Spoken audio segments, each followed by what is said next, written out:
Hello YouTube, my name's David and I want to welcome you to Dave's Cave. Here we are. This is my cave.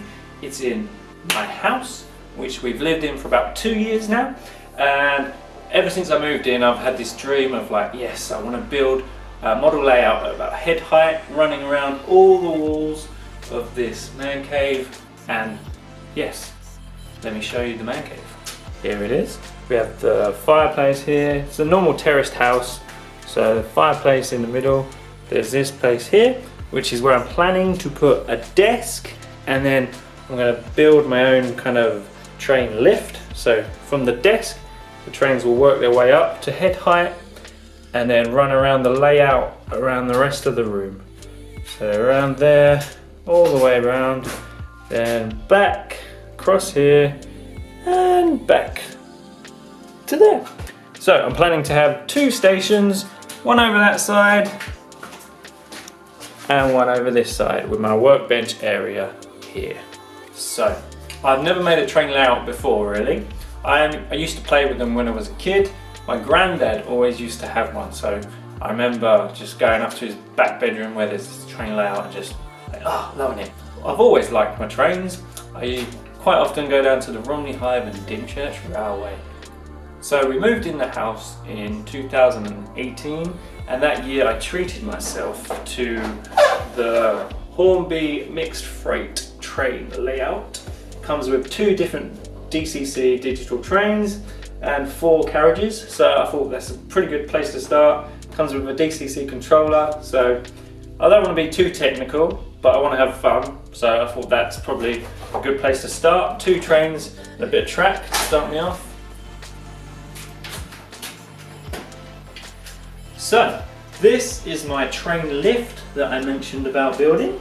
So what my plan is as I mentioned before, the desk is going to be this height and have it in the corner, and then the trains will be parked here basically, then drive onto the lift.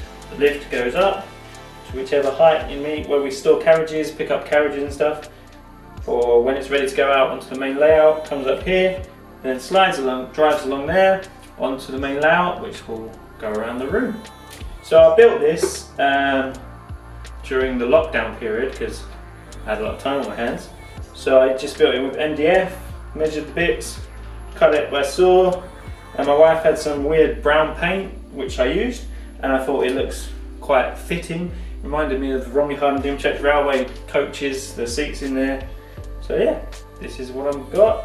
So what I'm going to do today, I'm going to get some track on here just to test it. What I've done with the powering, I've put cables up there, connect, and then I'll drill in the holes to power each individual track. And I was bored today, so I thought I'm going to test the track because it's a good time to test the track. I want to get the train moving. We'll only really be able to go that far, but who cares, it's good.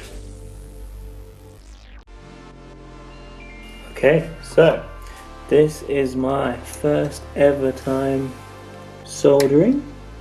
So I've seen lots of different ways on YouTube how people do it, but I think the easiest one for me looks like Everard Junction. I think that's the one. He does it pretty simply, so I'm going to try that way and let's see how it goes. I am currently in the process of doing up the man cave, so I will be painting the walls grey white and the ceiling white, and I'll be putting down laminate flooring, so it will be a very nice place to be. At the moment it is a bit of a dungeon, but I'm working on it and I hope to get it up and running to have the railway running in there as soon as possible. Also, on a side note, I'm planning to stick a huge projector on the wall with a home cinema system. It should be good. So first of all, I tin the cable. So you basically melt a bit of solder onto the cable, trying to bend it at a right angle while I'm doing that.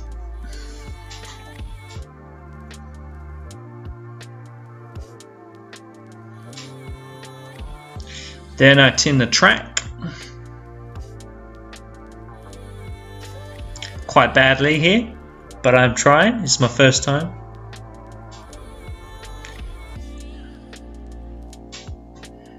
Then heat them both up and solder them together, which that one looks well good, but it was the only one that looked good. It was a good attempt. Good job. So then I feed my little holes through the bits there, and then feed in the track cable to the outside to power it up.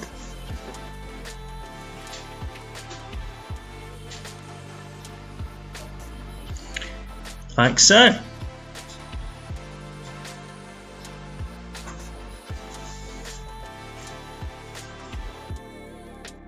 I'd seen a lot of turntables online, but I thought, what's the difference? We'll try and see if we can do this. I'm sure if you can do a turntable, you can do a lift. Let's try a lift. Why not? Give it a go.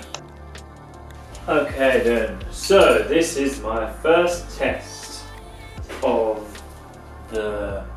if my soldering is any good or if my soldering is terrible. Right, so I'm using 1B Select. Let's see.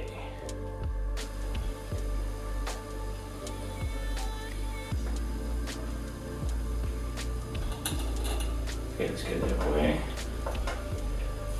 And as you can see, I've put a track stopper just in case.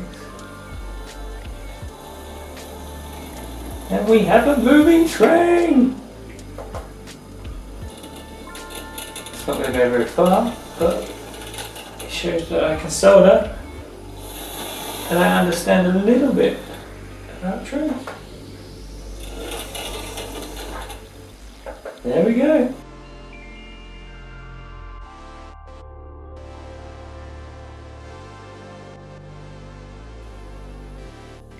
Here's a view of the same train going along all the pieces of track at once, just to show that they're all working. This is what the cabling looks like.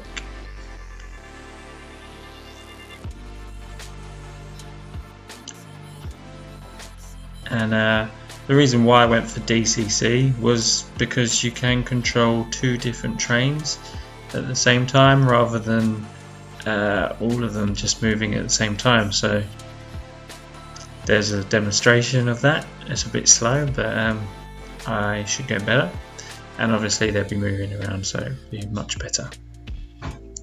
So there's the finished cabling, all set for the next job, which is to get the motor for the moving train lift. So see you later, bye.